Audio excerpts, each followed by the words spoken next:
This is where we actually like. This is where like the funny shit usually happens, and when we first start, because I like to give Craig a hard time, and like it's just where the funny stuff happens.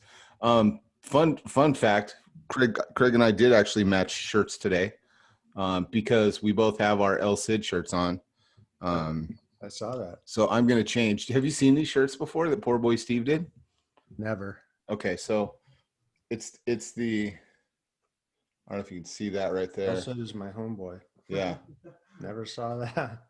Cool though, man. I'm Yeah. honored that you're wearing them. Yeah, dude. I'm gonna change real quick because I don't want to match Craig. This happens. So what we do is like we always try to have something in the room that is relatable to our guests, right? And usually for Isaac and I, it's t-shirts or something. So it's like, who's gonna wear it first? We always, yeah. And Isaac's usually more of a gentleman than me. He takes it, he'll change his shirt or whatever, so I get to wear. But yeah, we both have the El Cid as the homeboy. Cool, man. That's fine. Show him your shirt. Yeah, it's yours, dude. You guys see this? You got yeah, I see it. Yeah. Oh, dude. Yeah. Okay, so I have a question about those, man. Before we even start, like, did those sell out? Did those sell out already, or did they just not hit they didn't hit the store yet? We just haven't put them on the store yet. Okay. Yeah. That's dope, dude.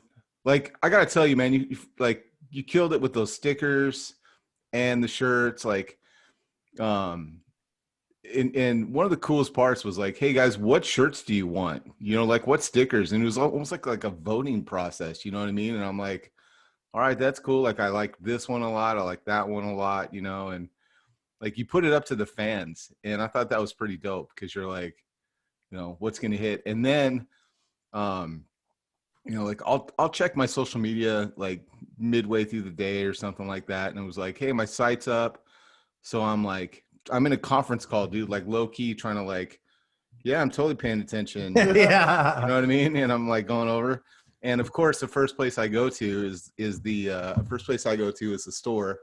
And of course, when I get there, I'm like, oh, the fucking shirts are sold out. God damn it. Okay.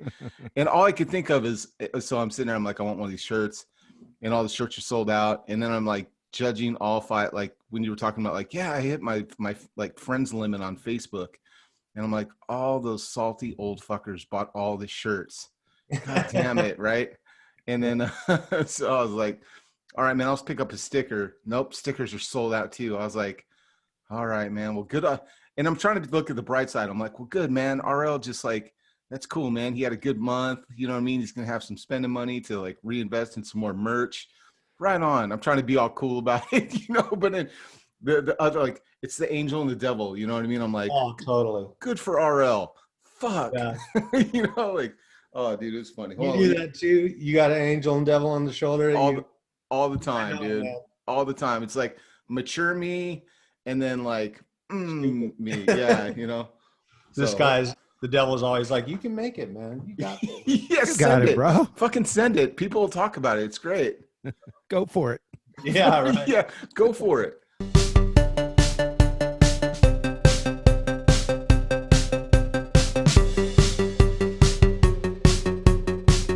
Did you get on the Fat Ripper yet, or the Fat Quad? No, a little bit. I was on it this morning. Did you like it? It was fun, man. It's different, huh? Way different. It's different, but the momentum of those big wheels can really carry you through a lot of things. I mean, I see a lot of interesting things I want to kind of discover on it. You look at it and it's like, it just wants to be ridden. And it looks like you could just like go over cars and everything, Oh yeah. No, Todd's got some pretty cool videos when it, I think it debuted the video he put out like 4 years ago. And I think you saw it too. He's like, he wheelies up like a 7 stair and then jumps a bike and all on that Fat Ripper. And I'm like, dude, you can do anything on this bike. And Mike says, after he had a shoulder surgery, he's all, yeah, I got the wheel up right after I started feeling better. I coasted like 20 feet on a wheelie without even doing anything. I'm like, Mike, there you go, bud. Man, well, that didn't happen to me this morning. I didn't just like Mike just goes, yeah, I got out and like the wheel just popped up, It was like, it wasn't that easy, I got a lot to learn, But Yeah, they're fun to learn on, man. That's like Mike says, that's one of the best bikes to learn or, to wheelie on because of the geometry. The chain stays Yeah. shorter and It's basically a dirt jumper. If you look at the way it sits, man, it's a dirt jumper. It's a dirt jumper with a heart like a regular standard fork, and just yeah, I'm not sure I like the shocks on the front of my dirt jumper. I mean, if I go to like a rigid bike, Yeah. I can feel my teeth rattling in my mouth, Yeah. after I get off those shocks. But every time I hit a jump hard, it gives me a weird kick. Yeah. But I ride this place called Cliffs in Santa Cruz. yeah. And it's got some pretty gnarly jumps. I can't make them all. I can make the first gnarly. I can make all but the last two. But Todd was doing it on this thing or on a big fat bike, Yeah. I don't know if I would try it on a bike like that. And he hangs up and just rides out of it. I'm like, I'm in a pretzel on the ground when I crash. That's just Todd, he's good. Yeah, dude. I fall and I'm like, kids, go get dad some peas from the freezer. I'm going to have a sit down for a minute. I'm going to sit on the curb right here for a bit. Go get me some of those frozen corn from the fridge, and don't tell mom. Exactly. I'll get in trouble. Kids go in the house. What are you guys doing? Oh, getting dad corn again, huh? Yeah. Mom knows, dude. Mom knows. What's up, everybody? Welcome back to the Big Bike BMX podcast. Craig, this one, oh man, dude, let me tell you, man. What's up, everyone? Good morning. Hey, man, I'm just gonna keep going with that sentiment because this is one of the most long-awaited interviews that we've had in the queue of our wish and hopes list. And here we are this morning getting ready to kick this off, dude. I'm stoked. We've joked, right, that we have a list, and we have a list of people that we just sat down and we're like, who do you want to interview? And you brought this person up, and I was like, it's not even on my list because I don't even know if it's real. Like, I don't know if this person that we think is like on just signed up for Facebook, I don't think it's even real. So I did this guest didn't make my list because I thought this guest was like, I'm done with bikes. Thanks for the memories. But like it was like search for animal chin. Like, you'll never find this guest in person anywhere. Like, it's not going to happen. Yeah, dude. I mean, I have to admit, when you told me that they were now on Facebook, or was it Facebook or Instagram first? I can't remember. One of the two. Facebook. It was Facebook. Yeah. I'm like, I think we're gonna.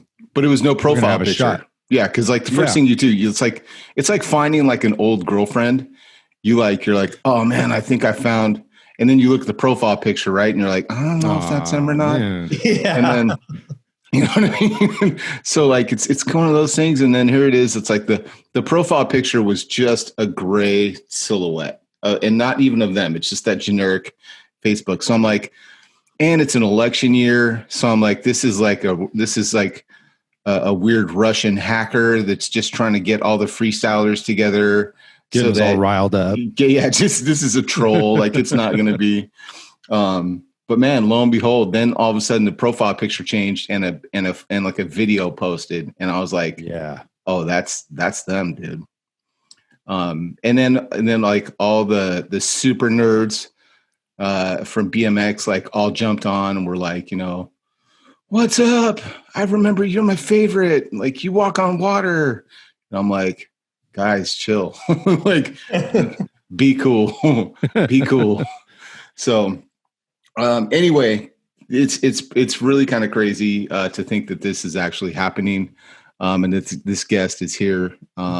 It hasn't really sunk in to me because this is one of those like done it all guests. What do you say, Craig? What do you think?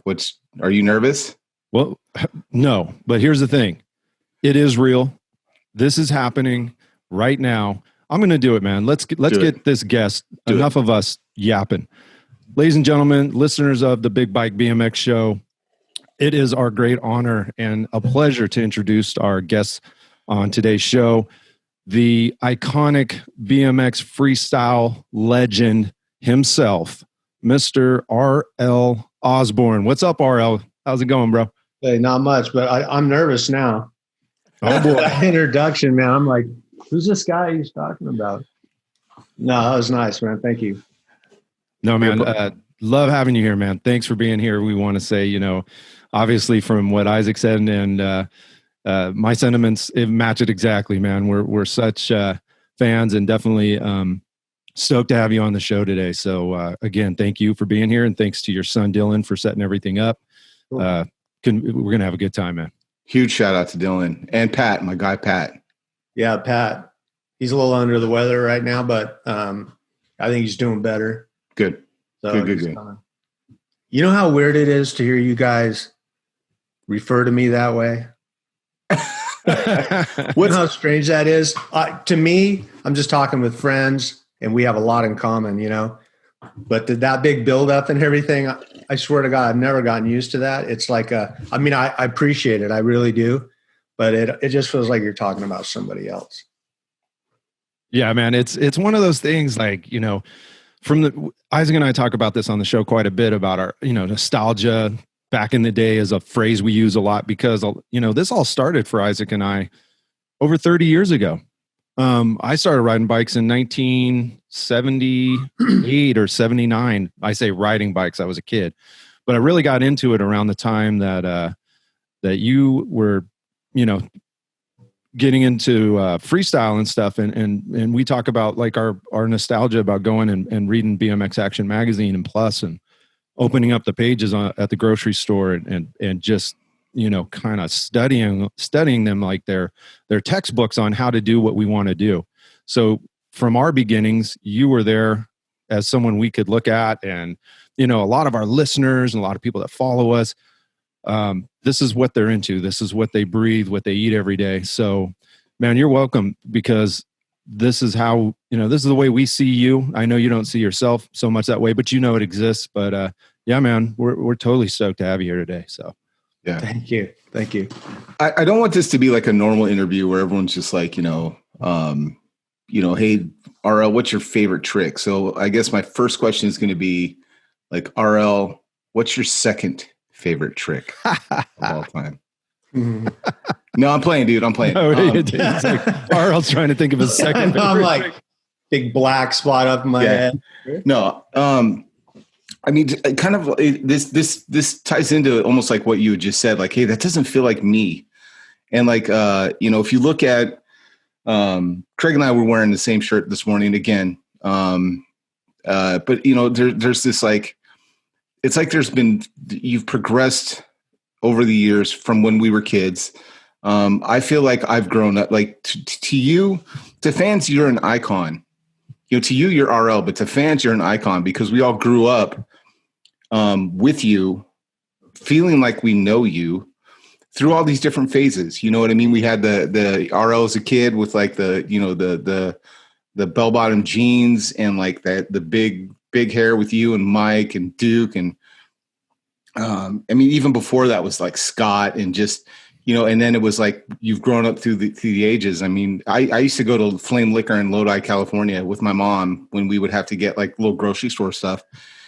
And I wouldn't be a freestyler if it wasn't for seeing like you on the cover of the magazine doing something where I'm like, that's cool. Cause like when you're young, man, you're trying to figure out like, what am I into? Right. You're just like, okay, I have a bike and right. I kind of want to do that. I've seen like some kid on a PK Ripper do a wheelie. And then here you are, like, you guys are like straddling the head tube of, two bikes doing some kind of like stunt on the front of BMX Action. And I'm like, well, wait, that's not BMX.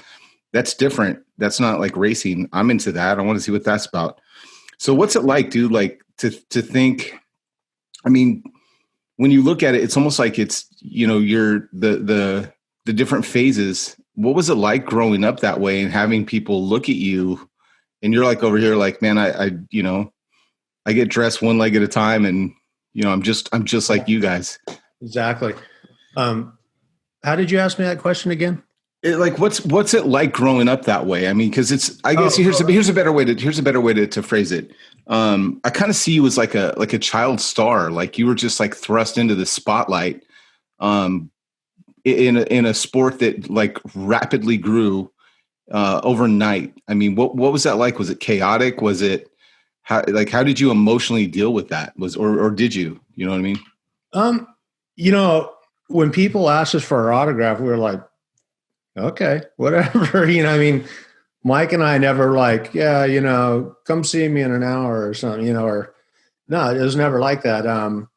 We just wanted to go on tour because Scott Breithaupt was touring with, you know, his team on that big yellow bus, and they were all getting away from home. And we're like, man, that looks pretty good.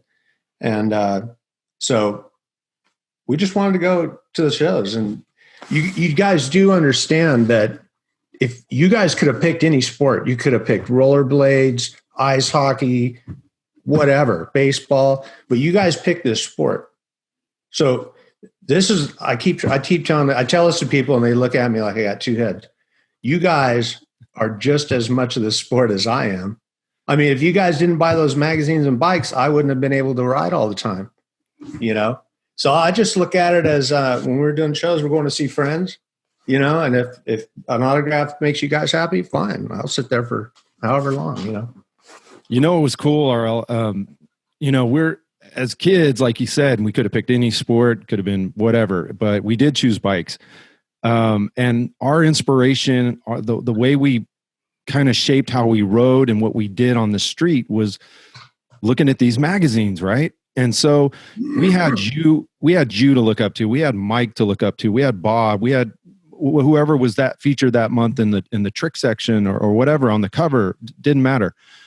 But looking back and thinking about it now, it's like when you got into it in the early 80s and this thing called freestyle was coming about, there was no others before you. Really, right? So where did your inspiration come from? Like what kicked this off and what made you transition from racing and go, you know what, we're going to start doing these tricks. We're going to call it freestyle. So how did that come about? Well, I mean, I was riding when I was 5, building jumps, you know, and my friends were doing it. And I had friends that were doing wheelies too, you know, I mean, and then there's another street called Arvada. There's a whole bunch of guys on there that rode, and we were building jumps everywhere. It was just like community of kids, you know. We started jumping cars. My dad let us jump the front of his car. Yeah. First guy that jumped, it went like he could have cleared like 10 cars, and I rolled over the hood, you know, the first time. But he was cool about that. But it just the racing thing. I used to race at Soledad and Silmar. That was racing. I'm not criticizing what they do now, but we had big jumps, long tracks. You could set up for a pass. You know, you could set up like 3 turns before you got to the pass. And that was like Ernie Alexander, Suzanne, they're running the NBA, and Scott Breithaupt. And then it from there, it turned into smaller jumps and, you know, not leaving the ground. And then I was racing 7 different times a week. At Wednesday night, Thursday night, Friday night, 3 times on Saturday, 2 on Sunday, every week. And by the time I was like 13 or 14, I was done. I was burned out, man.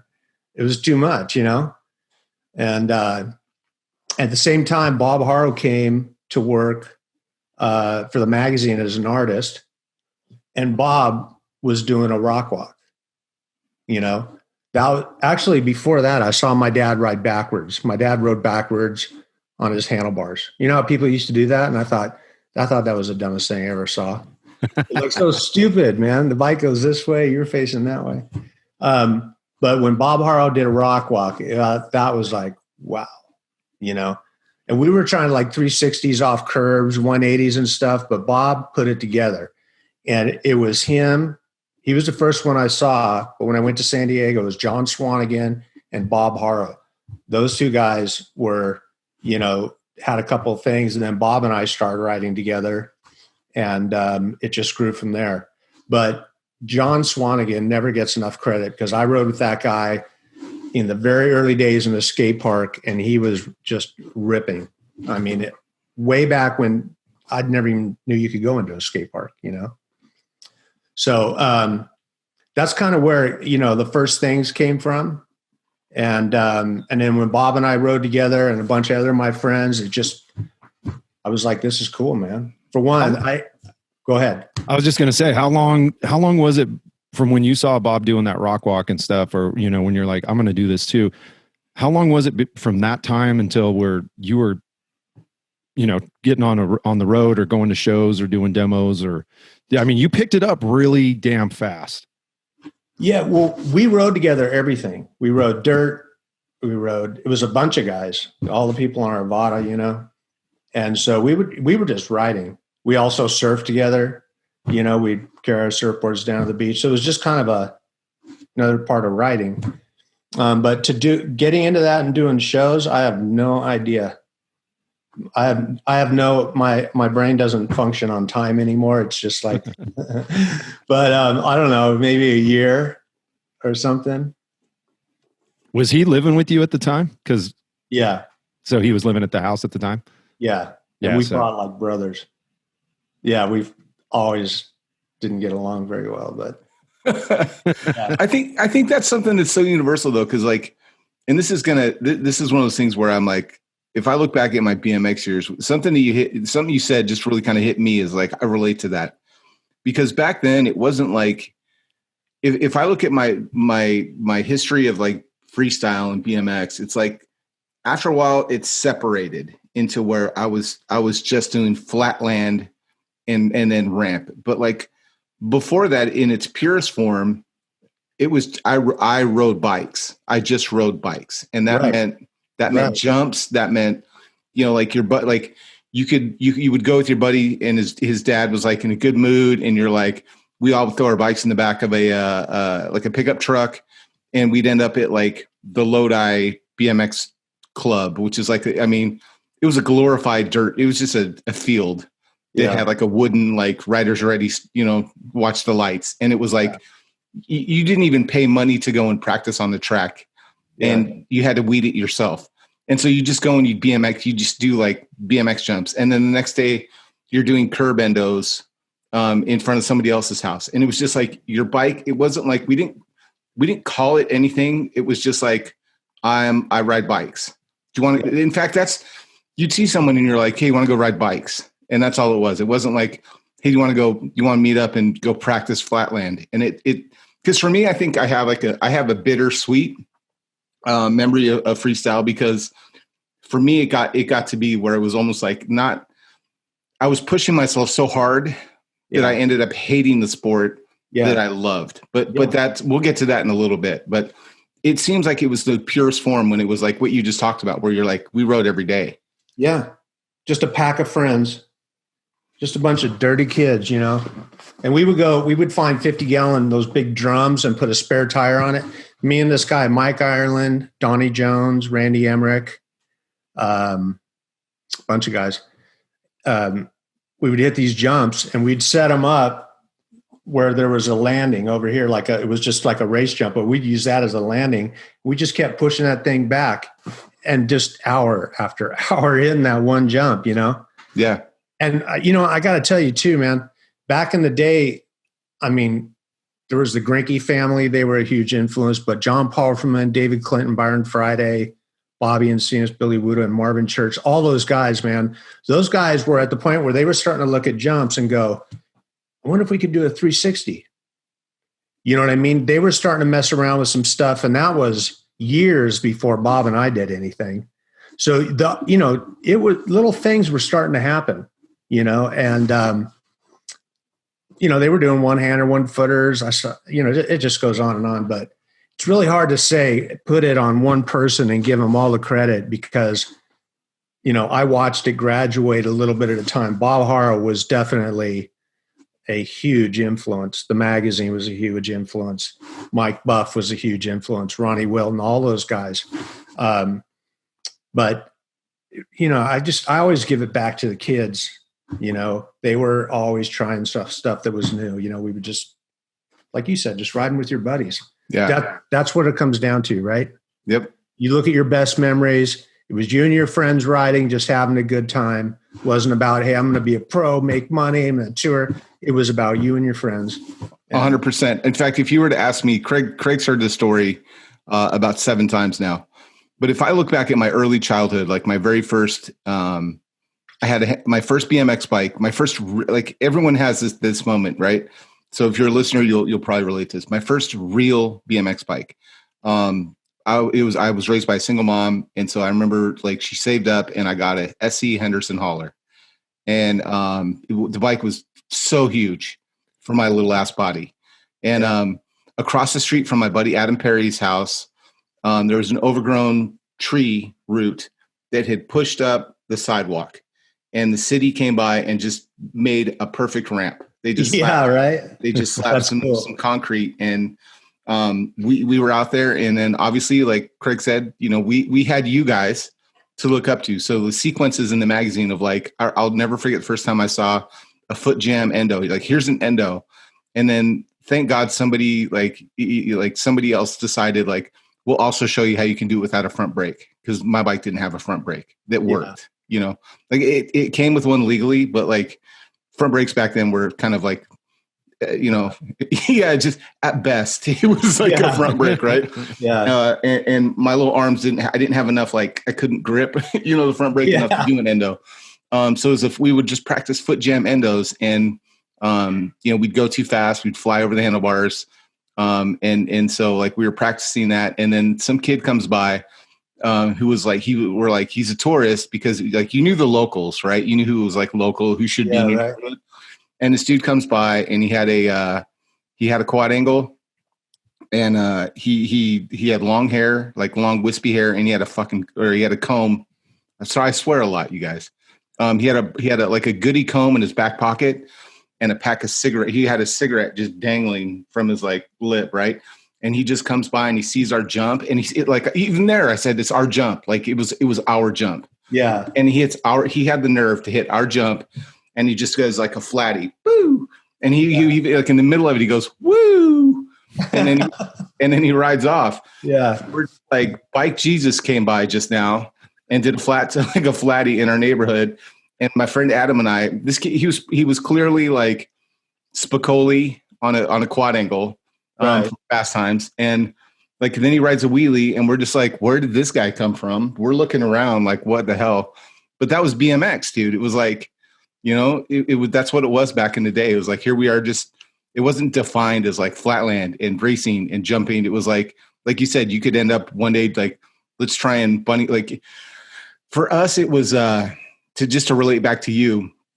It was like, if you found someone making houses, because it was the 80s and it was like the housing boom was starting to hit, you know, and like, you could find some construction workers that were like, oh, you guys are on bikes? Here's some plywood. Here's some old plywood. So they would give you little like old scrap plywood. You could put it up on a milk crate, and then you would make a takeoff and then a landing. Yeah. and hope for the best, and not physics you had no concept of. So like, you hit the jump and the jump would actually move, you know, and stuff like that. But that's what BMX was. And it's cool that like you had that same, you know, kind of experience. We just got to see it in the magazine. Yeah, exactly. That's what it's all about. As I look back, man, you know, as I went through it with the Grinkies, Donnie Jones, Randy Emmerich, Mike Ireland, Bob Haro. And, you know, I had like phases, but, it was just when I look back at it, you know, Pete Carney, Chris Day, Pete Augustin, myself, Craig Campbell was in there sometimes. We just meet up and we go ride, and we do ground, we do street, we build dirt jumps, we just ride. And that was the peak right there, you know, doing it with having friends, you know? Yeah. And speaking of like, I'm sure, you know, we had Mike on the show a couple of weeks ago. I want to go backwards a little bit, because he was talking about some of the best times he had in his whole career was with you and going on tour with Scott, you know, and bouncing all around the country and doing all these things. So like, what was it like as far as that? Like, I want to know about that, but I also want to know like when you met Mike, when that whole relationship started. Tell me a little bit about that, and then go into a little about the tour with Scott and being with Mike and the Nerd Herd. You know, how did that all?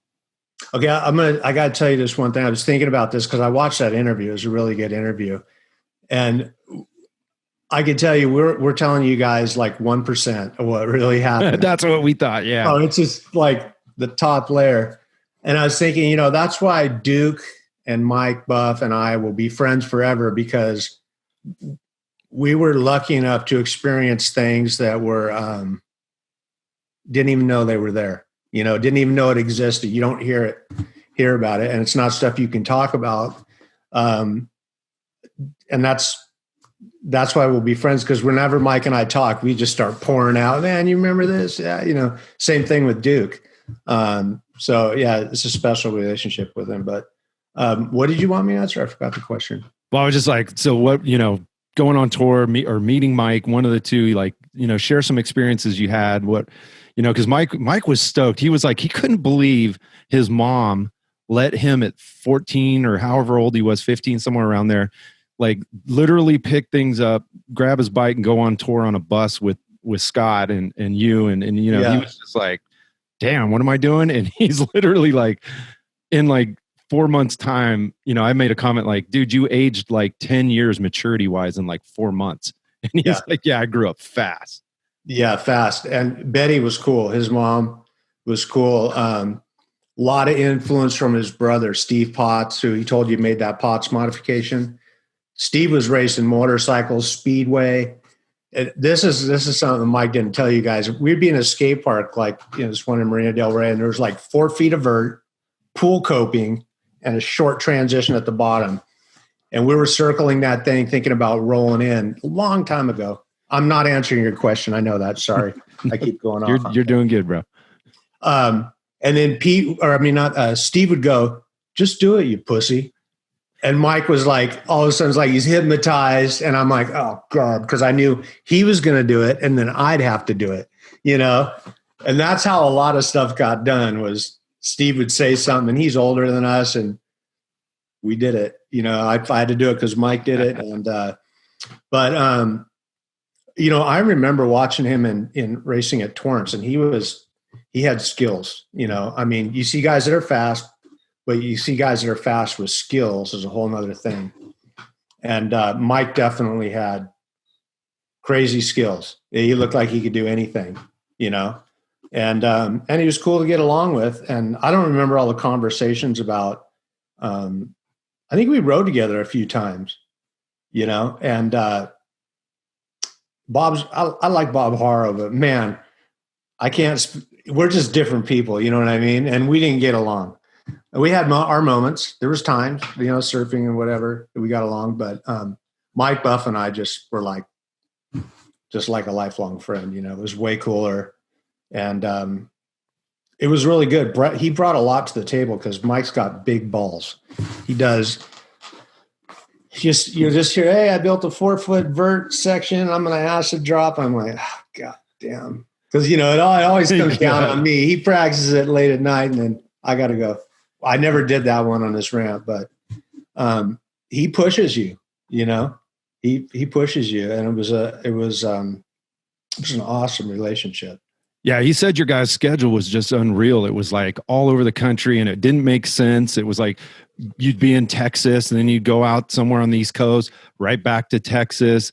You know, I even asked him, like, did you guys even have time to practice or you know, come up with a routine or add to it and this and that? And he's like, we did, but it was like we literally had to do it during shows. We had to do it, you know, at rest stops, or I know he didn't say rest stops, but, you know, literally like on the fly as you guys went. So that was grueling. We were tired. I mean, he was right. We did it in the middle of our shows, and then we would hear about Woody and Martin.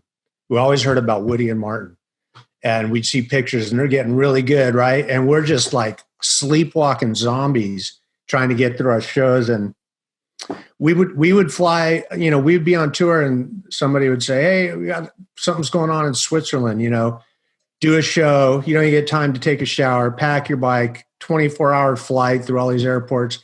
And everybody's like, oh, you're living like a rock star. You know, you're like, we're going to clubs and partying. No, we would get off the plane. There was guys waiting there with their eyes are big, you know, they'd grab us and rush us through customs. They already had a deal cut with customs or whatever. Through that, into a car, they're taking off, and and we don't even know where we are. Then we go do promotional things at talk shows or newspapers and stuff like that.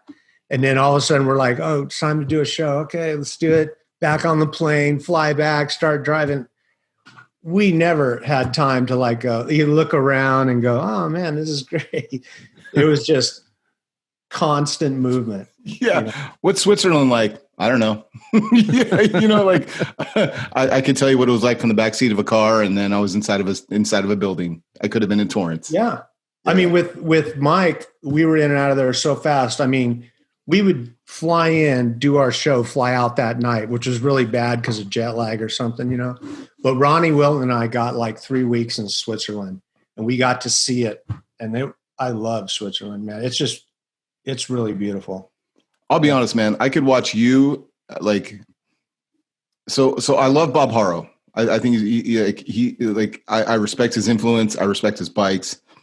I had a hard time relating to Bob Haro because he always looked like put together and just dialed and kind of cocky. And I've never met the man. I've never spoken to the man, but it just seemed like he was kind of cocky and arrogant. But like looking at pictures of like you, Wilton, and Buff, like you guys, I could relate for some reason, either the way that you guys carried yourselves.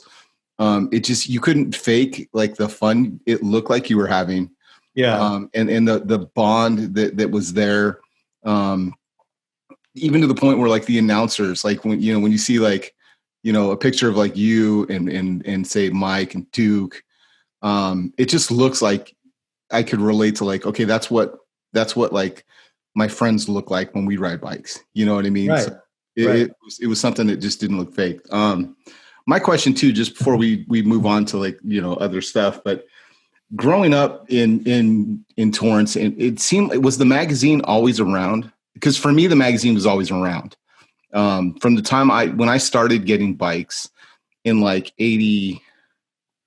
See, my memory too is bad, Ara, when it comes to years and stuff like that. Like you talk to Todd Lyons and that dude's like, that this was 19, he's like, that would have been 81. And, and he's like the Rain Man when it comes to dates. And I'm like, it could be 82. It could be 87.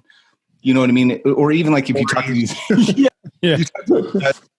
you talk to these guys and they talk about their like, and now you're coming back and BMX, the BMX museum type dudes are like, remember that bike from like, it was an 84 General, and it was the year the General logo was yellow, but it was like school bus yellow. And then the next year they changed it like 3 degrees of like a deeper yellow. And I'm over here like, I remember the year that like GT added the extra S tube, but I couldn't tell you what date it was. You know what I mean? That's me for dates. You know what I mean? It's just a giant block of freestyle.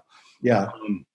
So it feels like the magazine was always there, and it seems like you were always there in the magazines. What was it all like? When do you remember like my dad makes magazines? Like, has it always been that way for you? No. But can I back up for a minute? Because since we were laying into Bob Haro, I got to tell you that the advantage that aggressive attitude that Bob has is he was really good at business. And that's where it comes into play. And to run a business, especially a size business, you got to be a little nuts and a little crazy. And and Bob's style was so smooth. When I'm teaching tricks on our channel or YouTube or whatever it is, I can't help. Every time I always refer back to Bob Haro because he was so smooth, set his tire back. He was polished. You know what I mean? So I'm trying to even out our little, because we were picking on him a little bit. So. Oh yeah. I got to tell you, like, I love Bob Haro. Like for me, it's just, I couldn't relate to him is all I was saying. Like I didn't feel it looked like the way he carried himself was just not the way that the people that I remember riding bikes with carried themselves. That's all it was. And I couldn't agree with that more. There's a lot of pros that I couldn't relate to. But there's 5 or 10 that were just like what you said, really didn't give a shit, just rode and let's do this. All right, cool. Let's go do that. Build our trucks, ride, whatever, it was just that was my stroke. So Yeah, I think that's a good point because I kind of agree with you and Isaac, and Bob's just, he's on a different level. At the time, it was like he also had a company, while he was writing, there was Haro. So he was running a business. He was, he's making all kinds of product. You got, the Haro plates, the Haro bikes as he's riding professionally as well, so it was like, So hard. it just seems so unattainable to be at his level. Like for me, if I watched you or Eddie or Martin or whoever, it's like maybe I could reach that level, or maybe I could try to do some of the stuff these guys do because it seemed more relatable. I think that's all it was for me, is just the relatable factor. Bob was just at his own. He was on his own set of stairs or whatever you want to call it. He was up higher in my point of view because of that, because he had the company and all those things. So Yeah. I don't know if that's what you were saying, Isaac, but there was just more of a relatable choice to like look at RL or Mike or those guys. So I think so. Yeah, dude. Like, it's just when you look at I just remember when I'd see Bob, it was just like he's dialed, he's got leathers on and stuff like that. But then like, for me, just looking at Mike and Ronnie and RL, like it was just like a bunch of dudes in jeans, like riding their bikes like in a like a ditch, you know what I mean, a waterway, and you're like, Yeah. you know what I mean, like, okay, cool. Like Bob was always on like a perfect ramp. It would look like a perfect ramp, you know what I mean. And then you'd see like Mike and Ronnie and RL, like the Scott picture where he's jumping off the roof into a pool. You know what I mean? I was like, that was my friends. My friends were like the like more like the blue collared riders. The Bad News Bears of BMX was like where my friends were. You know what I mean? Yeah. So it's just like that's what I related to, and so like I was just drawn to that, like the nerd herd. You know what I mean? Versus like the surfing, perfectly polished. You know what I mean? I have to reiterate, I have nothing but love for Bob Haro. Yeah. Bob Haro made my first freestyle bike was a Haro. I still love Haro bikes. I love getting on Haro bikes. And to be real honest with you, I love what the music Bob Haro's making right now. I think it's amazing what he's doing. His creativity is still going. He's still making dope bikes. To me, it's just like, I guess I should just reiterate, like for me, I just couldn't relate to him, but I could relate to the scrappiness of, the Torrance crew, I was more Pete Augustine. Yeah. If that makes sense, but yeah, I'm sorry. Go ahead. Yeah. I guess for me, just like with the magazine though, like what was it? Was the magazine always there for you, or was that like a weird transition? Like my dad's doing magazines now. The magazine came way late. I mean, not late, but as far as I was concerned, I had gone through so many phases with groups of friends in my area, and racing motorcycles and stuff like that. And then the magazine came. I mean, it came early in the game, but there was still some years before that where it was just pretty much kids, and like Scott Breithaupt would call us at like 4:00 in the afternoon and say, "Hey, we're going to have a race in Long Beach at 5. We're going to flip our bars upside down and we're going to road race." And we're like, fine.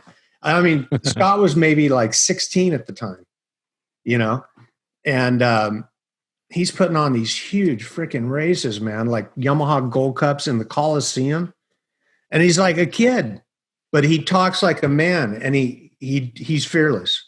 He talked to anybody, any woman, doesn't matter. Doesn't care. He can do anything. So, and that's another one I think sometimes I don't hear enough about is Scott Breithaupt, man.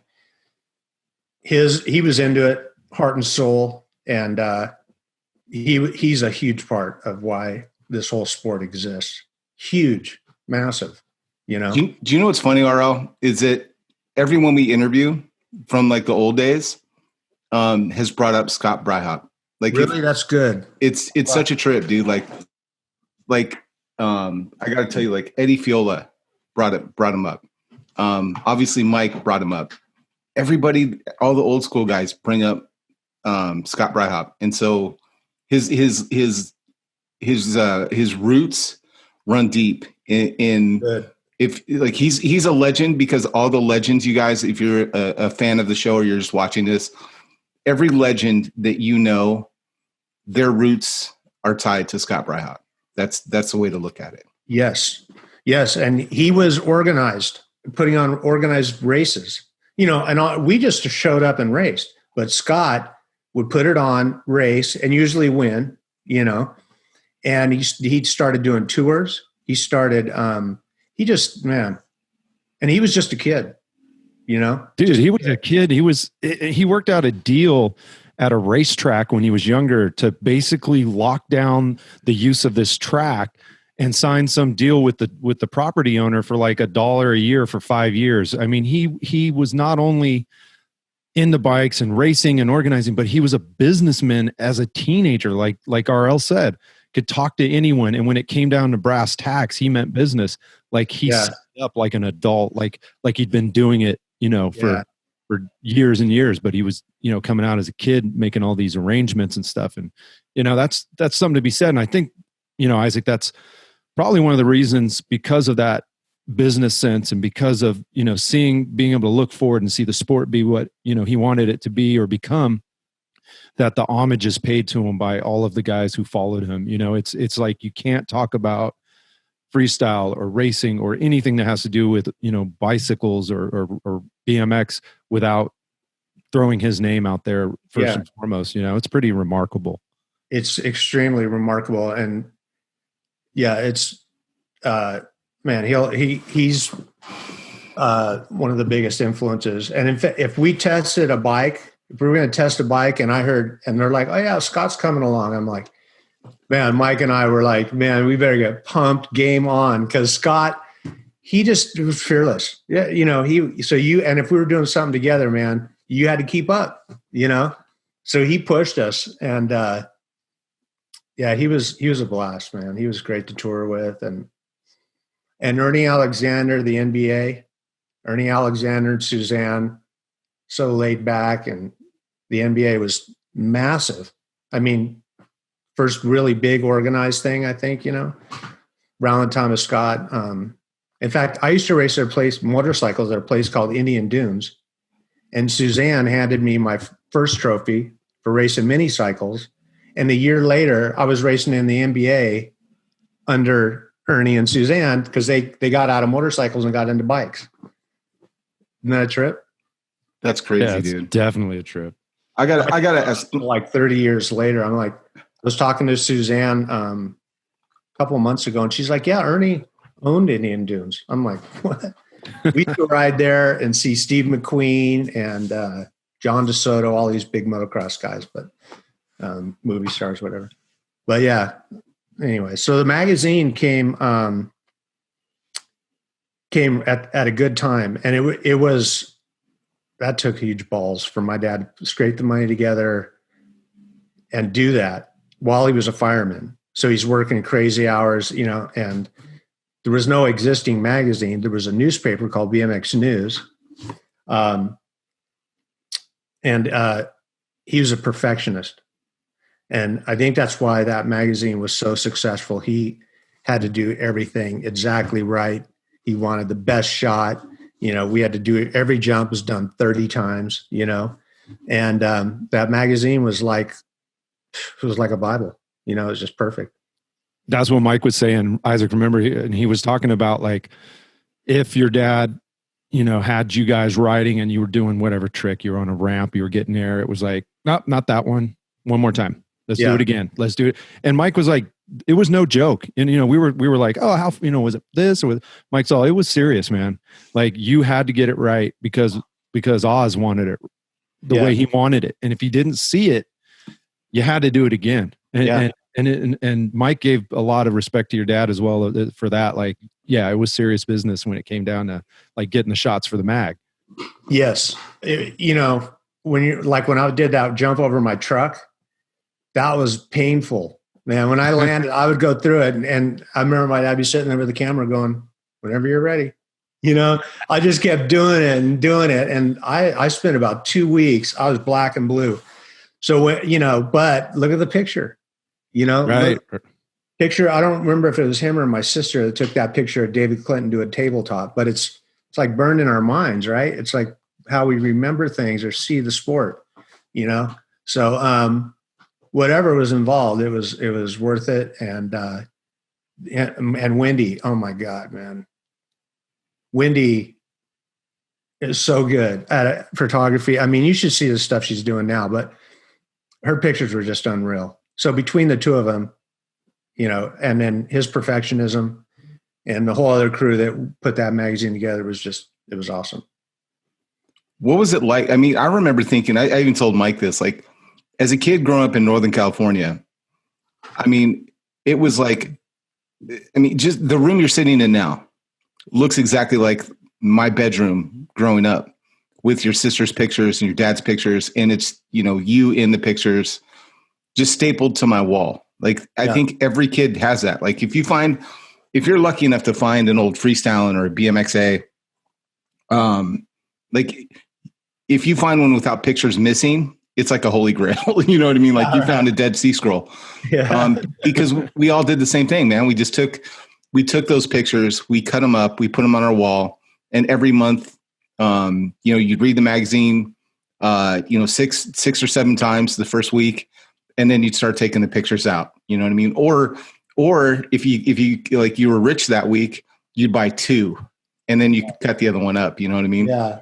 And so, like, what was it like growing up in that magazine? Because, you know, I kind of asked you this earlier off camera, but like, did you ever have an escape? Because it was like, you know, bikes were like your job at such a young age. And the perfectionism, did it ever go into, you know, this is like, I have to be perfect 24/7. Like, was that something you experienced? You know, I don't know if I went through that, you know, I had to be perfect, but, you know, it became, everybody started focusing on number one, you know, and I'm like going, man, the name of our sport is freestyle. It's not number one. It's freestyle, you know. We're just having a good time, you know. But you know, it's just normal for everybody to want to corral that and form it and push it a certain way. And I'm like, hey, man, the kids are already doing that. They're already doing it, you know. And so it wasn't. And we're kind of drifting into why I left, but I didn't leave because I was burned out on the sport. I left because there was nothing that I was doing in the sport that I loved anymore.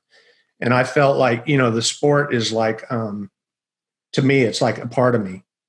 And I felt like just doing it for money was a sin. It felt sinful to me because I knew the truth of the sport was about riding with friends, you know. And I knew all the ugly stuff and who's ripping off who and everything on the business side. And man, it just made me sick to my stomach, you know? And so I left. I left in honor of preserving my feelings for how I felt about the sport.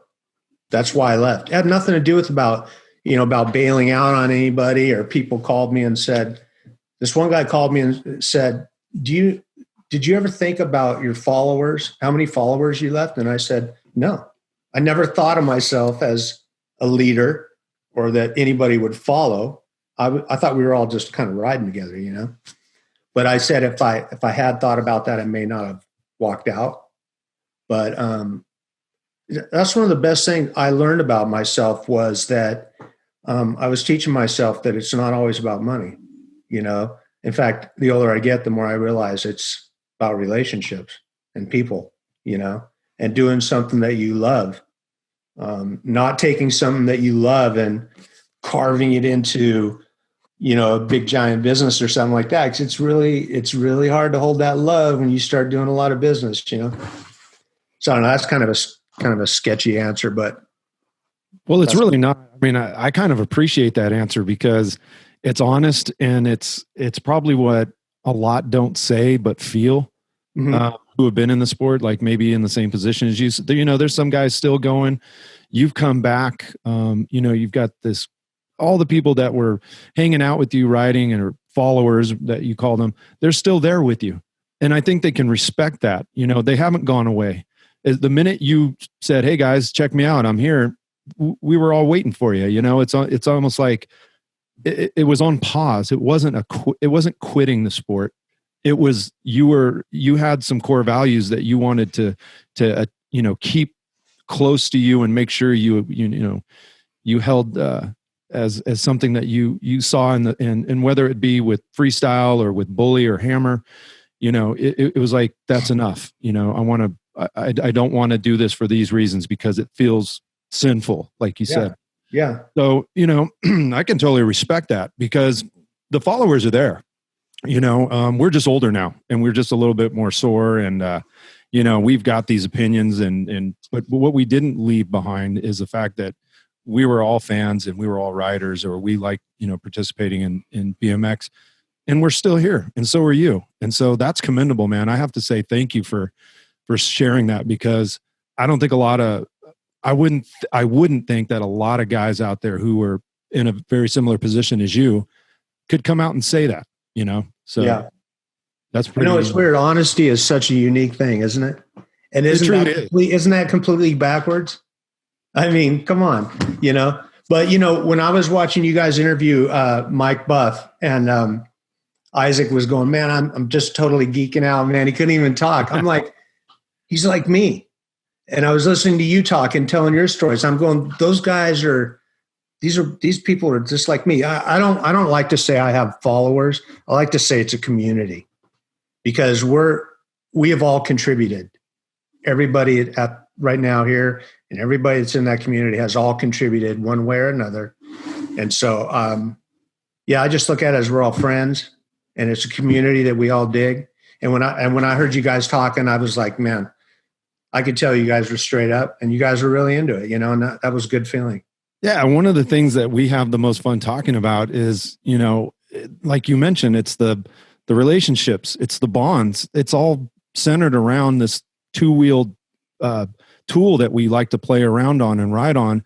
And sometimes the reality is we all get on our bikes to go do something somewhere, but it's not about where we're going. It's about the adventures in between, you know, being with your buddies, meeting new people, whatever it is. The bikes bring the bonds, as a lot of folks like to say, but yes, you know, that's the most important thing. Having fun and the friends you have fun with really has solidified this 40-year, not career, but like passion we have for bikes. And it's still going. I mean, how cool is that we can do something from when we were kids till today and still have fun? And yeah, we're going to get hurt and we're going to do this, and at the end of the day, we want to wake up tomorrow and go out and play on our bikes again at the age we're at. So that's pretty cool.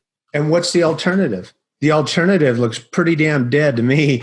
You know, I mean, it's like, you know, people that criticize her, I'm like, well, what are you doing that's so exciting? Let me know, you know, and I just can't get my head around that. I can get my head around this. But you know, you were mentioning when I came back, I didn't come back. I was out. I still watch the sport and stuff like that. And then I used to criticize Facebook. I thought I was so dumb that everybody was online all the time. And then I figured, man, maybe you should go check it out. You know, if you're going to criticize, at least see what it's like. So I went on, and a lot of people started contacting me. Right. And then they started saying, man, after a while, after we went through that, it's not him. That whole thing was a blast. Yeah. That was great. And then they started saying, man, if you could ride again. And that's why I started riding, is that it was just, we were talking about it, you know, and I started thinking about it. I mean, I was already riding jumps for a little bit, but so it was kind of like it just kind of naturally happened, you know, and I was having so many great conversations just like this. I mean, legitimate conversations that were straight up, not, you know, a bunch of bullshit in there. And I'm like, man, this is good. I like these people, you know, and they liked me for some reason. So I was like, cool, we'll get along, you know. That was it. And then they wanted t-shirts, so we did it, you know. We really are just kind of you know, freestyling this whole thing. So yeah, I mean, I got to say, it's like Isaac told me you're on, like, Isaac had been saying, you got to get a Facebook, dude. I haven't ever had a Facebook. And I pushed away. I mean, I was like, no. And then he goes, RL's on Facebook now. And from that and Todd Lyons saying, Craig, you need a Facebook. I was like, all right, I got it. So I got on, and like one of the first people I friended and contacted was you.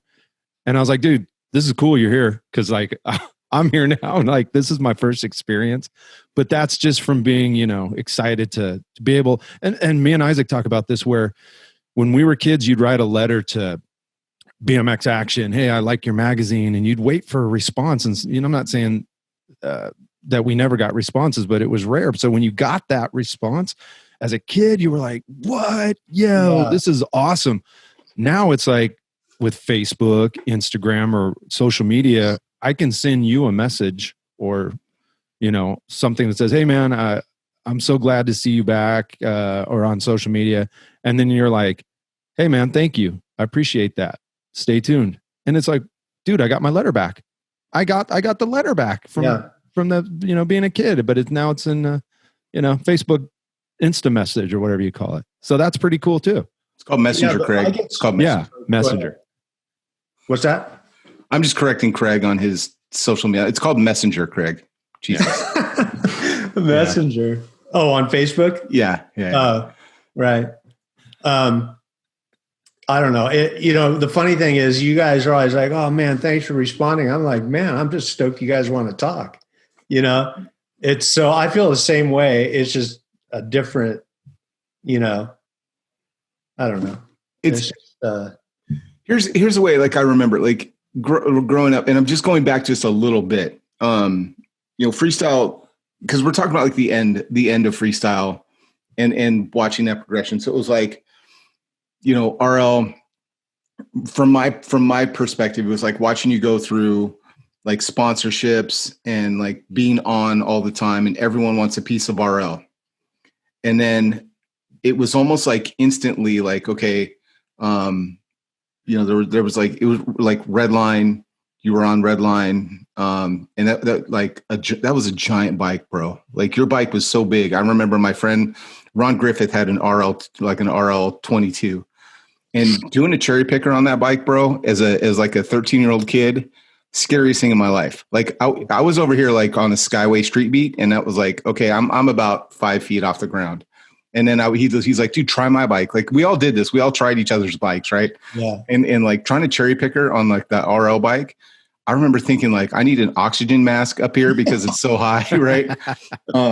But shout out to Ron Griffith, because he was such a badass rider and he loved you too. But and then all of a sudden it was like, shout out to who? His name is Ron Griffith. We called him Tiger. So if ever you see a dude named Ron Griffith, Tiger, big fan of yours. Okay. And a great rider.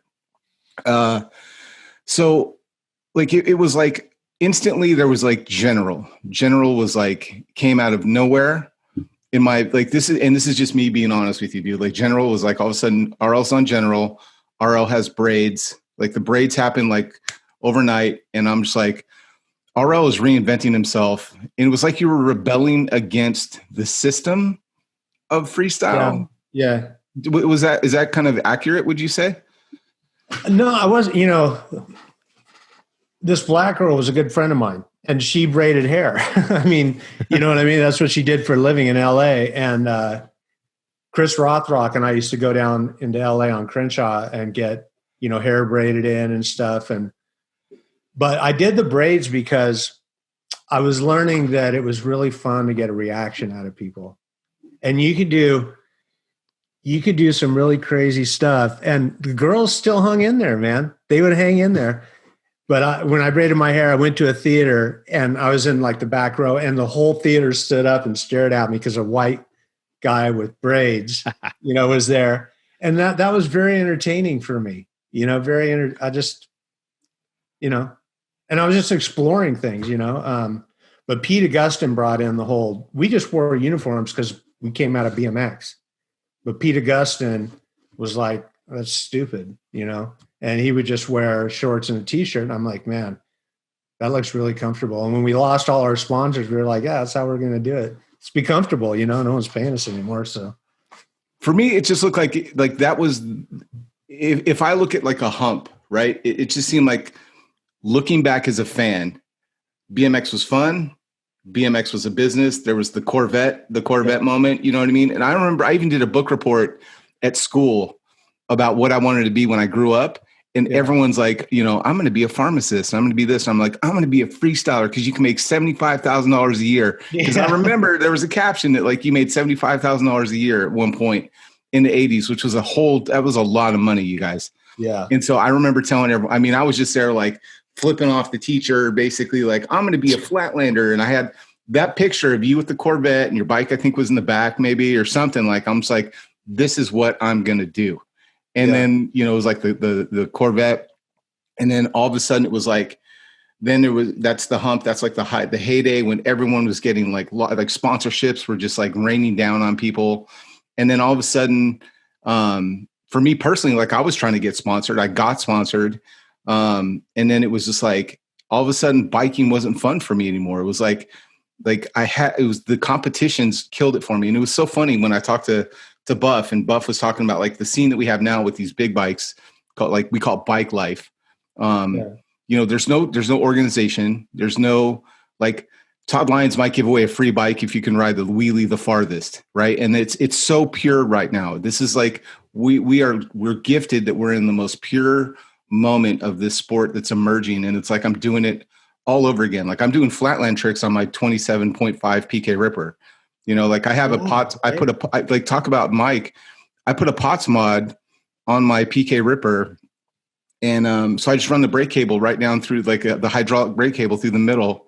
There's no gyro or anything yet, but like just last weekend I was doing, you know, endos and tail whips, and you know, it's just fun for me again. Like I can do flatland on my bike, and there's no rules to it. And Mike was like, adults fuck it up. They ruin it for everything, you know? And it seems like, you know, when he said like, just let it be pure. I couldn't agree more, because, you know, when I got sponsored and all of a sudden it was like, okay, you got to, you know, I always joke, like I can do boomerangs better than Scotty Freeman. Like that's like always my big like mantra. Right. Yeah. And, you know, but it was like, that's the way the 80s felt for me. Like the end, like the 88, 89 got to be where it was just competition. And I think I even told you this.